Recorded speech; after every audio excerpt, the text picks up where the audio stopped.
In this video, I wanted to talk about the things I've learned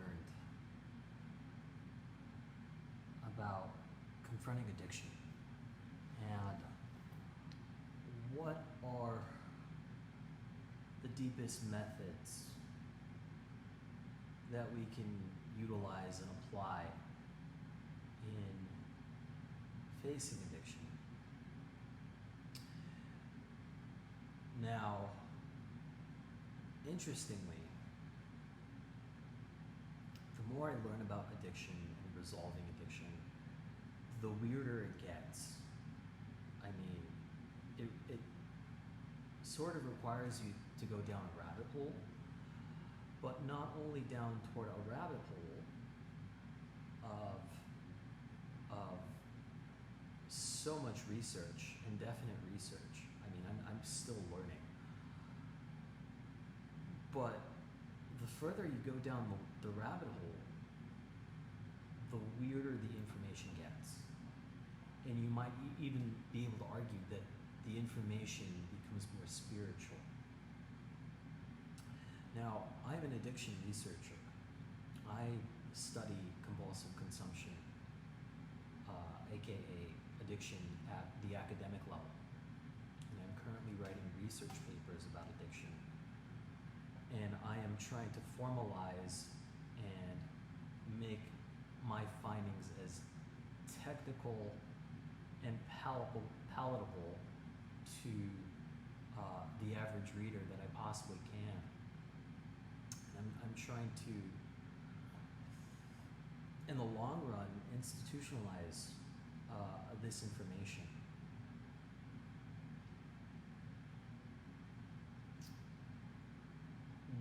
What are the things I've learned that, like I said before, are considered strange that we could really take to our day-to-day in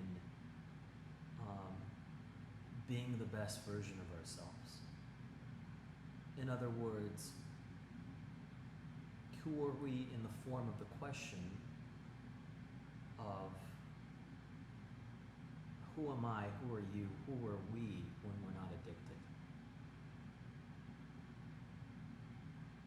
And what does that look like? Who do we as a civilization look like when we're not addicted?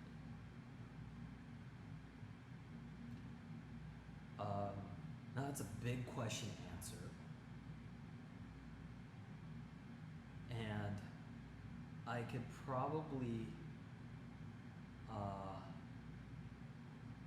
throw some clues out here and there.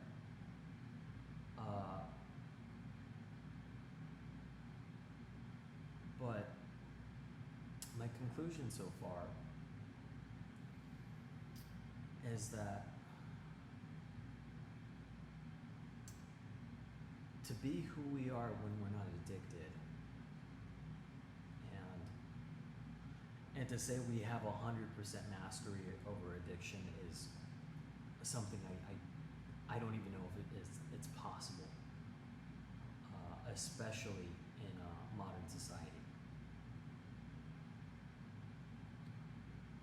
Given if we look at the definition of addiction being any behavior that persists in spite of negative consequences. So is it possible to exist in spite of negative consequences? Just my act of existence, my act of being, our act of being individuals. Will that cause harm to ourselves, to the people around us, to animals, to the environment at large? Probably.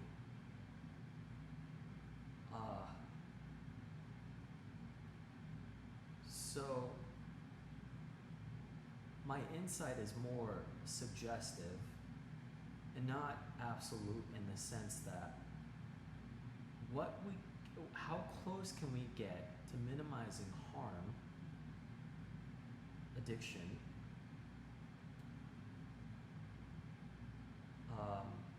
as we can possibly get.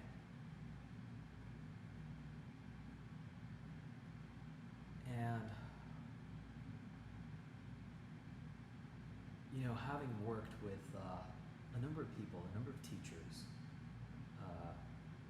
Bwiti shamans, ayahuasca shamans, gurus of all sort, of all backgrounds, reading text, meditating up to 18 hours a day. My conclusion so far is really close to the Buddha's Eightfold Path.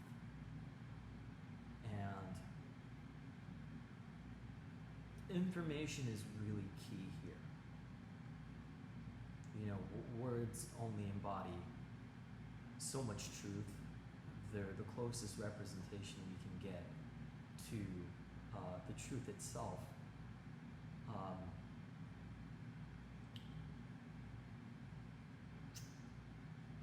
But in the Eightfold Path, ignorance is the enemy. Ignorance is actually not bliss. And so, what is the information I've actually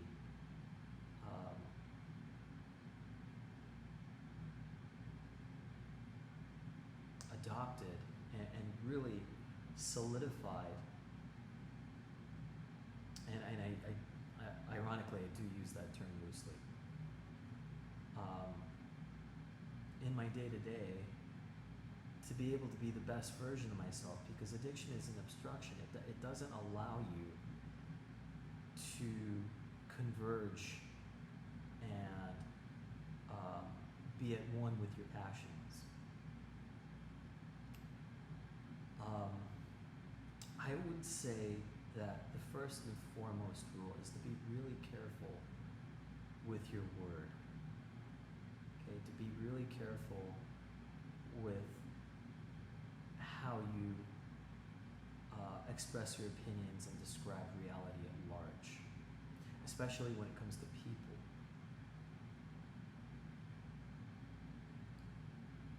And specifically what I mean by this is to be really careful when it comes to gossip.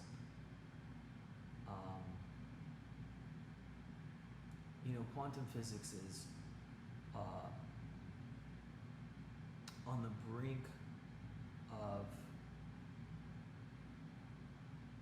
defining reality, existence, the universe, as a kind of mirror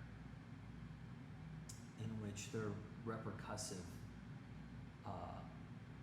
boomerang-like effects.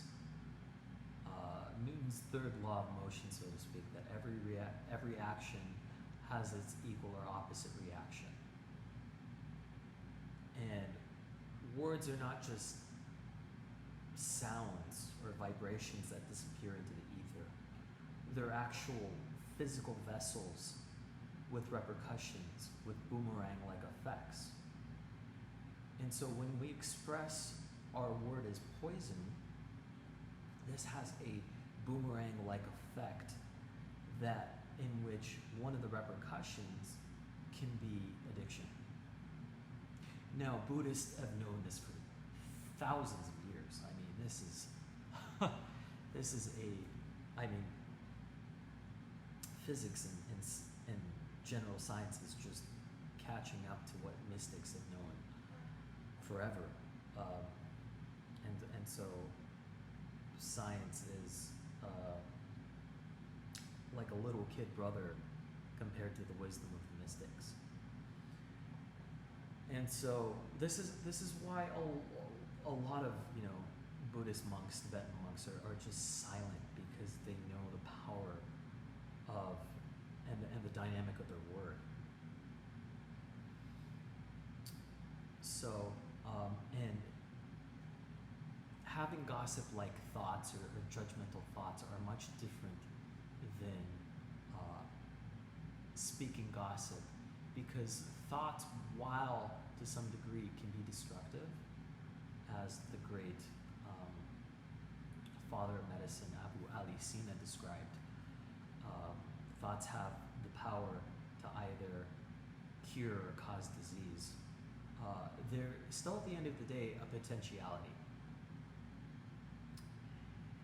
And words are more than potentiality. They're a vessel. They're a vessel with dynamic consequence. And quantum physics also states that everything is happening now. That past, present, and future is happening now in a single moment.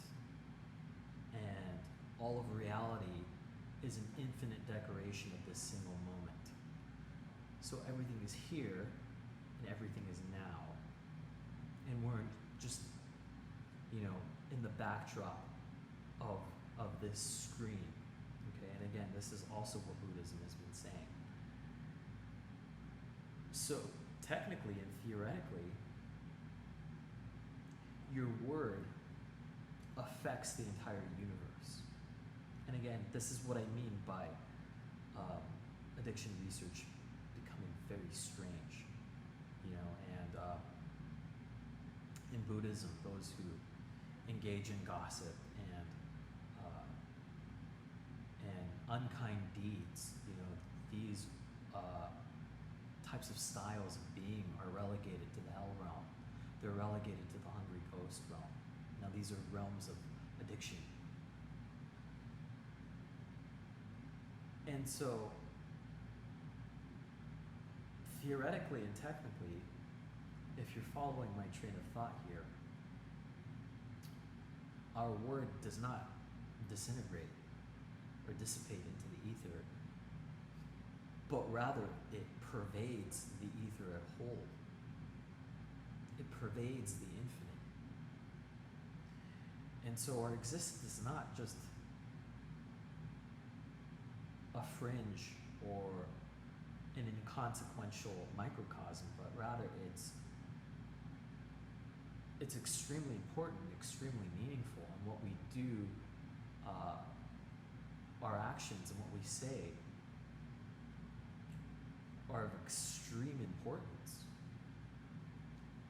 Now, that doesn't mean everyone or anyone is more or less, but collectively as a whole, as an integral society, everyone's existence, their actions, and what they say are of extreme importance.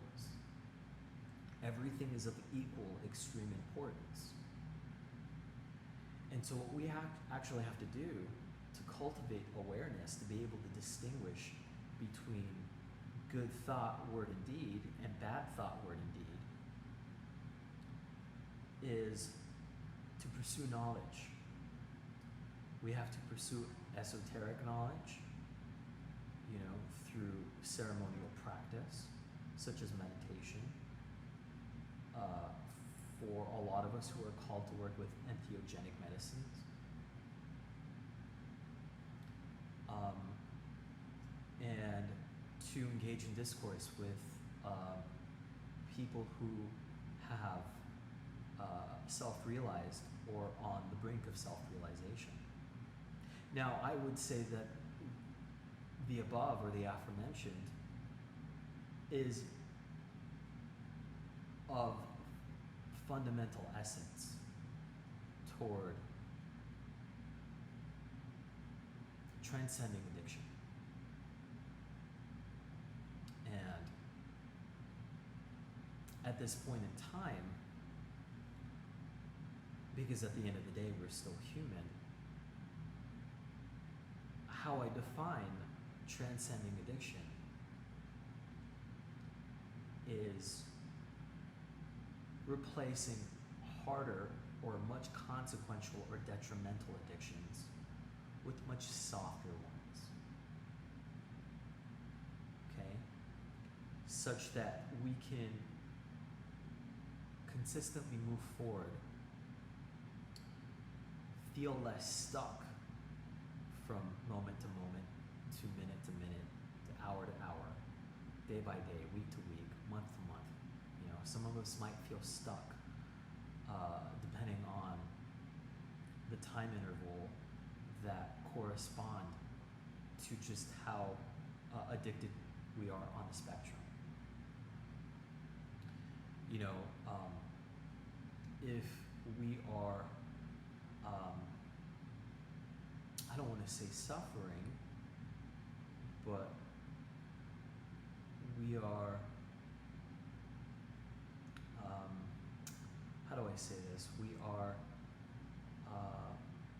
entangled with soft addictions, then it becomes easier for us to move forward and feel less stuck, and therefore pursue our passions. I know my passions are reading and making music, and teaching, being able to lecture, and especially lecture clearly, as hopefully I'm doing now. Eating well, exercise, movement, playing with my cats, as you can see here, connecting to people in the present moment. You know, I'm hoping to define who we are when we're not addicted as these sorts of exemplars. And, you know, these exemplars might look different for you. I do believe that in some form or another, we're all artists. And typically the tortured artist and addiction tend to go hand in hand. And, you know, as Freud once said, that the more well put a person looks, or the more a person seems together, the more demons they have. And I can't help but wonder if there will ever be a point in time where we can transcend addictions such that high quality output doesn't have that cost of self-destruction. You know, we look at artists such as Van Gogh, we look at artists like John Lennon and Kurt Cobain, and actors like Heath Ledger, who have just these high quality performances and output, but at the cost of self-destruction. Now, is it possible to transcend the self-destruction, transcend the demons, while maintaining that high quality output? And can that be established through inquiry, through knowledge, overcoming ignorance? And is this just a chapter in the human story where we're currently at, at a limitation, at a low vibration, at a primordial step in our evolution? Now, is it possible to have higher levels of high quality output without the cost of self-destruction? Now, this is a very dualistic dynamic, and do we have to go through a series of phenomena that are indeed self-destructive to where we arrive at a sort of non-dual point of evolution in which, Christian mystics might describe as the new earth, where we don't necessarily live in a utopia, but self-destruction, the destruction of the environment, the destruction of society is dimensionally minimized such that we have more light than we do darkness. Because right now it seems at this point in the human story, we have more darkness than we do light. And so, according to a mythological perspective, this is essential. This is essential for us to not necessarily be aversive to, or not necessarily seek, but rather observe and go through it in a neutral fashion. So, as they say, this too shall pass. And, I know that there's a Chinese saying of, may you live in interesting times, and a lot of us are just done with things being interesting. As Stalin said, decades happen in weeks where weeks happen in decades, and I'm sure we're tired of, the decades unfolding of events happening within our weeks and months. So my point is, don't resist it, and just sort of feel it, because it's a physical sensation. When we're bombarded by the news and constant stimuli, this registers as a physical sensation. And so it's quite important to be in the present moment with these sensations, because if we're not, we're just going to invite more of the same thing. And I suppose that's my second point that I'm trying to make in this, perhaps a sermon of mine, is that we have a series of layers of physical sensations that are building up in us, and we don't necessarily know how to confront and dissolve them. Now, it's not necessarily what's happening in front of us that's problematic, but our reaction to them.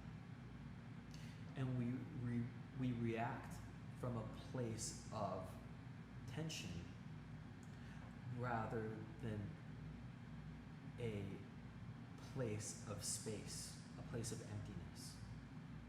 Okay?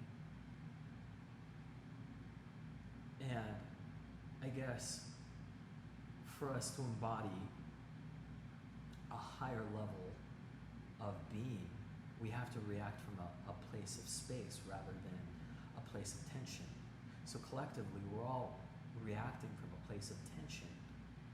And through mindful practice and ceremonial practice, as I previously mentioned, this helps the human being shift from a perspective of tension to a perspective of response, aka empty space. Now, when the world unfolds, particularly in a place where we do not like, we do not prefer, this hits tension and exacerbates the tension. And so it creates more tension. It's kind of like a perpetual feedback loop.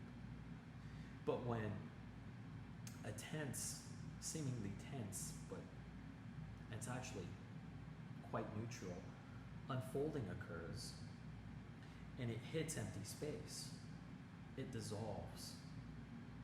It dissolves, and it elevates all of reality to a higher place. So as I previously mentioned, our spoken word pervading all of reality, our reaction itself pervades reality, or pervade has a negative connotation. So what I'm saying is it permeates reality. And when we express positive words, this too permeates reality. The writer Paul Levy once expressed that pessimism in thought, word, and deed are of a narcissistic disposition. And when we respond optimistically, such that with, empty space, this shifts the human collective toward one of higher evolution. one more that is more so of light than of darkness. And so addiction is just the context for the umbrella of spirituality. It is actually a positive opponent toward self-realization of finding the highest degree and dimension of the human being. So you can think of addiction as a series of checkpoints depending on what kind of addictions we're entangled with. Now, I don't want to say suffering because life happens for you and not to you. And sometimes that can only be realized in retrospect. Now, this video is kind of longer than I anticipated, but I'll end here. And I think what I'd like to talk about next is how to cultivate more of an empty space that facilitates response rather than reaction. Thank you.